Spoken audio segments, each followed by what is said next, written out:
नमस्कार, हिमाचल समय देख रहे हैं आप। आज हम आपको एक ऐसी वीडियो दिखाने जा रहे हैं जिसके बाद आपकी ये सोच बदल जाएगी कि सरकारी या प्राइवेट नौकरी चाहिए। पढ़ लिख कर हम डिग्री भी करते हैं और पीएचडी करके हम सोचते हैं कि सरकारी नौकरी मिल जाए, लेकिन इस सोच को अब इस वीडियो को देखने के बाद आपकी बदल जाएगी। प्रदेश के युवाओं के लिए हम विशेष रूप से बात कर रहे हैं, क्योंकि प्रताप भगनाल जी के बगीचे में हम इस समय खड़े हैं, ठीक उसी जगह पर जहां पर करीब 1 महीने पहले आपने एक और वीडियो देखी थी, जिसमें हमने आपको दिखाया था कि इस बगीचे में चारों तरफ कीवी लगी हुई थी। और उस कीवी का नतीजा ये हुआ कि अब जो है करीब 40 लाख रुपए की वो कीवी बिकी है इस साल। यानी 40 दिन में 40 लाख रुपए की कमाई प्रताप भगनाल जी ने की है, जो कि सोलन शहर के साथ लगते शांति एरिया में इनका बहुत बड़े एरिया में बगीचा है। करीब 30 से 35 बीघा में ये बगीचा फैला हुआ है और करीब 1000 के करीब कीवी के इसमें पौधे लगे हैं। अब कीवी का सीजन लगभग निपट चुका है और हम आपको बताएंगे कि सीजन समाप्त होने के बाद कीवी के जो बगीचा है उसकी किस तरह से देख रेख करनी है, क्या क्या इसमें ध्यान रखना होता है, कब इसमें खाद डालनी है, कितनी मात्रा में डालनी है, कब कब इसमें सिंचाई की जानी है। तो इन तमाम बातों से आपको हम अवगत करवाएंगे। प्रताप भगनाल जी हमारे साथ इस समय मौजूद हैं, जो कि लगभग 8 साल पुराना ये बगीचा है और 8 वर्ष से लगातार इस बगीचे में काम कर रहे हैं। काफी लंबा अनुभव है, एक एक बात इनको बिल्कुल बारीकी से पता है। बच्चे की तरह इन्होंने इस बगीचे को पाला है और छोटी छोटी बातों का ध्यान रखकर आज ये पूरा बगीचा जो है एक जंगल में बदल गया है और उसका नतीजा आपको हमने बता ही दिया है। 40 दिन में 40 लाख रुपए की कमाई, ऐसी कोई नौकरी नहीं है जहां पर आप इतनी बड़ी कमाई कर सकते हैं। जी भगनाल जी, स्वागत है आपका। धन्यवाद सर। सर, सबसे पहले आपको बहुत शुभकामनाएं। बहुत बड़े स्तर पर आपने कीवी का उत्पादन किया है और तो बहुत बढ़िया सबको जागृत कर दिया आपने। और आप प्रेरणा स्रोत हैं पूरे देशवासियों के लिए और विशेष रूप से युवाओं के लिए, जिन्हें ये लगता है कि सरकारी नौकरी में ही पैसा है या फिर किसी बड़ी मल्टीनेशनल कंपनी में ही पैसा है, लेकिन ऐसा बिल्कुल नहीं है। बागवानी में भी पैसा है और आप बहुत अच्छी खासी कमाई बागवानी में भी कर सकते हैं। तो भगनाल जी, अब कीवी का सीजन समाप्त हो गया है और आपके पास करीब कितना इस बार उत्पादन कितना हुआ है? मेरा 20 टन माल निकला है। 20 टन के करीब माल निकला है और लगभग 40 लाख रुपए की आपने कमाई की है। अब सीजन समाप्त होने के बाद किस तरह का इसका देख रेख करनी होती है, क्या क्या बातों का ध्यान रखना है? इसके बाद मैं सब इन पौधे में खाद डाल रहे हैं। देखो जी, ये देखो ना, ये इसमें खाद डालने का काम होगा। ये 400 ग्राम डाल दिए इसमें, जो ये देखो ना, इसमें चारों तरफ से 400 ग्राम पर पौधा। खाद किस तरह की डालते हैं इसमें? इसमें जी, टी-मॉक्स डाला अभी। टी-मॉक्स। हाँ जी। और इसके बाद खाद डालने के बाद सिंचाई का इसके तुरंत बाद पानी देते हैं ना इसको। इसके बाद पानी तुरंत बाद पानी दे देंगे। तो खाद कब कब डालनी होती है? खाद जैसे आपने फल तोड़ दिया ना जी, फल तोड़ने के तुरंत बाद सबको खाद कम से कम, जो बड़े पौधे उसमें 400 ग्राम जी, छोटे पौधे में 200 ग्राम जी, और बहुत छोटा जिसमें कम फल है उसमें 100 ग्राम। ये रेशो है इसकी। कटिंग इसकी बड़ा एक महत्वपूर्ण हिस्सा है काम का। कि जो जहाँ से ये हमारा ये खत्म हो गया ना, ब्रेड यहाँ से हम काटेंगे, इसके बाद दूसरा जैसे ये यहाँ पे इसमें ये फ्रूट लगा था, ये खत्म हो गया ना, अभी यहाँ से काटेंगे, अब यहाँ दूसरा शेड आ जाएगा। इससे आगे इसमें कटिंग कट जाएगा ये सारा। इससे आगे नई ब्रांच यहाँ से शुरू होगी है। तो इसका तरीका यही है कि जहाँ तक फ्रूट लगा उससे आगे कटिंग कर, इसमें पीछे नहीं आएगा कुछ फ्रूट। तो कटिंग का समय क्या रहता है? कौन से महीने में? फरवरी में से जनवरी के शुरू में या जनवरी में जितने पत्ते गिरेंगे ना, जैसे ही जी पत्ते गिरने के बाद ही हम शुरू कर सकते हैं। जनवरी महीने के अंत, जनवरी में क्लियर कर देंगे। हालांकि कीवी में कोई ऐसी कोई बड़ी बीमारी तो नहीं लगती, लेकिन फिर भी अगर छोटा मोटा अगर कोई दिक्कत आए तो किस तरह की इसमें दिक्कत आती है? क्या उसकी पहचान है? क्या इसमें यही है कि आपने बीमारी इसमें कोई खास नहीं है जी। ये बीमारी उसके लिए जो पत्ते झड़ जाते हैं ना, ये लगते हैं जो गर्मी की वजह से, जो ये पत्ते सूख रहे हैं। ये तो अब तो अपना झड़ने ना जी, पहले जो गिर गया ना पत्ते जो पीले हो गए ना, पीले रंग का अगर बेमौसमी पत्ता पीला हो रहा है तो वो उसकी पहचान हो सकती है कि कोई दिक्कत आई है। तो उस कंडीशन में क्या करना होता है? उसमें स्प्रे कर देते हैं हम। स्प्रे किस टाइप की स्प्रे होती है? अब जो भी इसमें फंगस होगा ना, फंगस की स्प्रे लाइक करेंगे हम, देखते हैं कौन सा फंगस आएगा, हम इसको दिखाएंगे ना पौधे को जी, फंगस के हिसाब से उस हिसाब से हम इसमें स्प्रे कर देंगे। आमतौर पर बीमारी किस सीजन में लगती है? ये गर्मी में, मई जून के महीने में ज्यादा खतरा रहता है। तो इसमें अगर जब इसमें फ्रूट आता है, फ्लोरिंग होती है, उस समय किस बात का ध्यान रखना? कोई उस वक्त तो आपने फल को पहले जैसे दूसरे फल जो फल मेल और फीमेल का करना है इसमें जी। पौधे फल तोड़ना, दूसरे पौधे में लगाना, जैसे ये ऐसे करके हाथ से जी। एक फल जो है 6-7 पौधे में लगेगा। प्रूनिंग करनी होती है मतलब? नहीं, जो कटिंग करी हमने ये, इसमें फल निकलेगा, इसमें टहनी आएगी जी। इसमें जब कटिंग हुई ना, इसमें टहनी आई। हाँ जी। इसमें फिर उसके बाद फूल आएगा जी। उस फूल में हमने फूल से फूल लगाना, तब जाके इसकी जो उसके पराग कण है वो इसमें मतलब लगाना है, इसमें टच करने होते टच करना, तब जाके होगा ये। तब जाके अगर मधुमक्खी भी रखेंगे हम, केला कितना बड़ा भारी, मधुमक्खी भी रखते हैं। यही काम वैसे मधुमक्खी करती थी पहले, मधुमक्खी भी करती है ना, इतनी ज्यादा है नहीं। नहीं वो तो पर हाथ से जो होगी उसका साइज बहुत बड़ा बनता है, जो आप हाथ से मतलब मैनुअल करेंगे एक साइज बड़ा अच्छा बनेगा उसका। वैसे नेचुरल तरीके से अगर ये सारा काम हो तो साइज में दिक्कत आती है? छोटा रहता है साइज, थोड़ा साइज छोटा रहता है उसका। और दूसरी अगर सबसे बड़ी समस्या इसमें आती है कि इसकी मेंटेनेंस, देख रेख। मेंटेनेंस तो बेटा इसमें बड़ा चैलेंजिंग काम ये है कि इसमें देखो कोई घास नहीं है, देखो ना ये घास बिल्कुल। अगर घास होगा तो ये सारा आपका फल, कोई शेड खराब होगी इसकी फल की, बुरे हाल हो गए फल के, एक धूप से काला हो जाएगा, फिर बिकेगा नहीं, चाहे कोई साइज बन जाएगा। ये सबसे बड़ी वो है, घास नहीं होना चाहिए इसमें। घास नहीं होना चाहिए, ऊपर जाली होनी चाहिए इसके ऊपर जाली लगेगी, ओले वगैरह से, ओले से भी दागी हो जाएगा। अच्छा, ओला भी नहीं लगना चाहिए। ओला लग गया तो फिर बिकेगा नहीं फल। ये है मैंने इसकी। तो पानी इसका जो है तीसरे दिन, जैसे पानी है तीसरे दिन जब पौधे अपने आप जाना चाहिए सिस्टम, ये तभी आप कामयाब हो सकती है इसकी। जैसे पानी का भी थोड़ा सिस्टम है, कितनी देर पानी देना है? पानी हम 2 घंटे देते एक इसको ना, 2 घंटे इस ब्लॉक में, 2 घंटे दूसरे ब्लॉक में। तो वर्ष भर पानी देना होता है? नहीं, इसका तो जैसे गर्मी है ना, अप्रैल मई जून जुलाई जी, अगस्त में फिर बारिश, जुलाई में बारिश हो जाती है 15 जुलाई के बाद, तब तो कभी जरूरत पड़ी तो। बरसात में जरूरत नहीं है, बरसात के अलावा बाकी तो, जैसे अब सर्दियों का मौसम आ रहा है तो अभी भी देनी पड़ेगी, क्योंकि अगले साल फल नहीं आएगा अगर हम इसमें वो नहीं करेंगे ना जी। तो फल जो आगे पीछे आएगा तो आगे पीछे तो फ्लावरिंग कम हो जाएगी। सर्दी में अगर बारिश नहीं होगी ना तो 3-4 सिंचाई करनी पड़ेगी मेरे को इसमें, जब पत्ते भी झड़ जाएंगे। भगनाल जी, आप हमारे ये बताएं हमारे दर्शकों को कि जैसे सबसे पहले तो किस सीजन में इसको लगाना चाहिए, ये और लगाने के बाद जनवरी फरवरी में लगना, जनवरी फरवरी में इसकी पौधा लगता है। हाँ जी। और उसके बाद लगाने के बाद किन बातों का ध्यान रखना? लगाने के बाद पानी का सबसे ध्यान रखना, पानी का, और ये खंबे से बिना तो पौधा लगाने से कोई फायदा नहीं है। ये लोहे के एंगल, जब तक एंगल नहीं हो गया पौधा आपका घूम जाएगा, जैसे ये घूमे ना, मैं लेट हो गया लगाने में जी, ये सीधे जाने से ये हाँ जी घूम जाएगा पौधा। मेरे भी 1 साल लेट लगाया ना मैंने, अगर सीधे लगाता ना मैं जी तो वो सीधे आने थे, इसकी बेल बिल्कुल सीधी जाती है। ये फर्क पड़ गया जी। तो इसमें कितना % सक्सेस रेट रहता है? अगर आपने 1000 पौधे लगाए तो कितना उसमें से कामयाब रहते हैं? देखो इसमें 80% तो कामयाब हो जाता है जी पौधा, 80% कामयाब हो जाता है।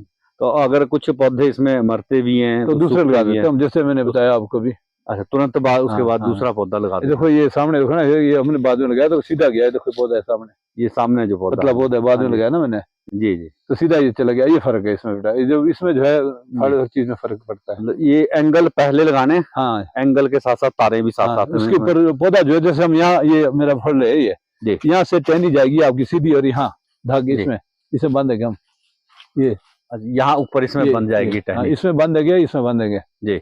जैसे यहाँ पौधा लगा सीधा यहाँ जाएगा, फिर सीधा इधर नहीं जाएगा, टेढ़ा मेढ़ा नहीं होगा, डायरेक्ट इसमें जाएगा। तब फायदा आपको लगाने से। इसकी जो टहनी है ऊपर फैल जाएंगी, ये तो उसके बाद जहाँ मर्जी करनी हो तो आपकी इच्छा जिधर करनी है ना इसको जी, इसको डाइवर्ट कर सकते हैं। मैं इसको काट के फेंक भी सकते हैं इसको, जैसे ये एक्स्ट्रा होगी ना जी, ये टहनी है तो यहाँ से इधर भी हो जाएगी, जैसे ये रख दूंगा मैं, दूसरी हटा दूंगा। ये तो काटने का इसका बड़ा सिस्टम है, पता होना चाहिए किस तरह से ऐसा कटिंग करनी है। ये फल बहुत अच्छा फल है, इसमें कोई इतना खर्चा नहीं है अगर आदमी इसको पानी और अब घास देखो इसमें घास होता है ना, जैसा ये घास, हाँ ये इस तरह का घास नहीं होना चाहिए, बिल्कुल नहीं। ये आपने जैसे देखो ये कितना की मैंने ये काटा हुआ ना, अभी उसमें डालेंगे इसको गड्ढे में ना, इतनी ढेर लगनी है, अगर गड्ढा बना रहे उसमें डालूंगा इसको सब।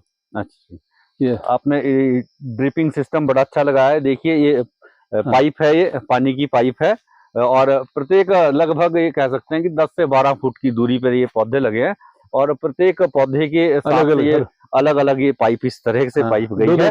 और ये इसमें देखिए ड्रिपिंग सिस्टम है, एकदम से ऐसा नहीं है कि पानी फ्लो में आ रहा है और उसकी जड़ जाएगा पानी सब में। ये जो ड्रिपिंग सिस्टम है, और ये बिल्कुल जड़ तक जब पानी रिसता है तो बिल्कुल जड़ तक जाता है। और इस तरह का जब आप सिंचाई करते हैं तो एक तो इसमें सबसे बड़ा फायदा ये कि पानी वेस्टेज कम है, वेस्टेज और उसका वो जो मार पड़ती है, हम फेंकते हैं ना पानी, उससे सख्त हो जाती है जमीन। हाँ, उससे जमीन भी सख्त हो जाती है और इससे नरम रहती है जमीन, इससे नरम भी रहेगी और थोड़ी पानी की बचत भी होगी इसमें, तो कम मात्रा में पानी लगेगा। अदरवाइज जब आप बिल्कुल फ्लो के साथ पानी डालेंगे तो फैलावट में ज्यादा होगा और मिट्टी बह जाएगी ना, फायदा नहीं होगा, गोबर बह जाएगा, सारा बह जाएगा जी। तो इस तरह का ड्रिपिंग सिस्टम आप भी लगा सकते हैं। ये सबसे अधिक अच्छी तकनीक ये है और इसका पौधों को सबसे अधिक फायदा भी होता है, यानी सिंचाई की सबसे अच्छी तकनीक ये ड्रिपिंग सिस्टम इसे कहते हैं शायद। हाँ, ड्रिपिंग सिस्टम। तो इस तरह की टेक्निक आप भी यूज कर सकते हैं। अगर आपके पास बहुत ज्यादा पानी नहीं है, कम मात्रा में सीमित पानी है, तो भी आपका गुजारा हो जाएगा। आप ये इस तरह की पाइप लगाकर इस तरह का ड्रिपिंग सिस्टम, 2 बड़े पौधों में एक सिस्टम से भी काम चल जाएगा, इस तरह का ड्रिप, और अगर बड़ा पौधा है, इस तरह का मोटा पौधा है, तो ये 2 आपको इसमें लगाने होंगे दोनों तरफ पानी, ताकि इसमें कोई आपका जो खाली नीचे पौधा जड़ है ना, सारे पानी जा रहा है इससे, यहाँ तक पानी फेंकेगा, ये यहाँ तक जी, दोनों तरफ इसमें इधर इतने में फेंक रहा पानी बेटा। जड़ें अब इसकी काफी दूर चली गई है जी, ये जो बड़े पौधे हो गए ना, इसकी जड़ें बहुत गहरी, इसलिए इसमें दोनों तरफ पानी की जरूरत है। ये देखो यहाँ जड़, तो बगीचा काफी बड़ा बगीचा अगर है तो इस तरह की जड़ें भी इसमें निकल जाती हैं, और इस तरह की अगर जड़ निकल जाए तो उसका क्या करना है, इसको तो काट देंगे, काट देना चाहिए, इसको क्या जरूरत है, इसको रखने की जरूरत नहीं है। तो ऐसी जड़ इसकी चूंकि चारों तरफ फैली होती है, और इस तरह की अगर जड़ अगर आ जाती है, इस तरह का पौधा अपने आप उगड़ जाता है, तो उसे काट देना चाहिए, इसका कोई खास फायदा नहीं है।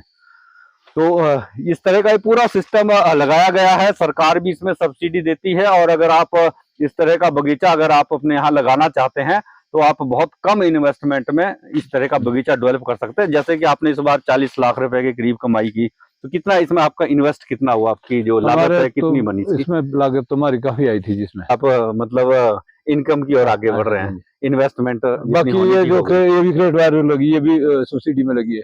सब्सिडी इसमें कितनी सब्सिडी मिलती है? इसमें 30% मैंने दिया, बाकी 70% गवर्नमेंट ने दिया। जो 70% इसकी बाढ़ है पूरे में लगा, एंगल के लिए 32 बीघे में, हाँ जी 32 बीघे में बाढ़ लगा टोटल मेरे इसमें, इसमें जानवर नहीं आ सकता कोई।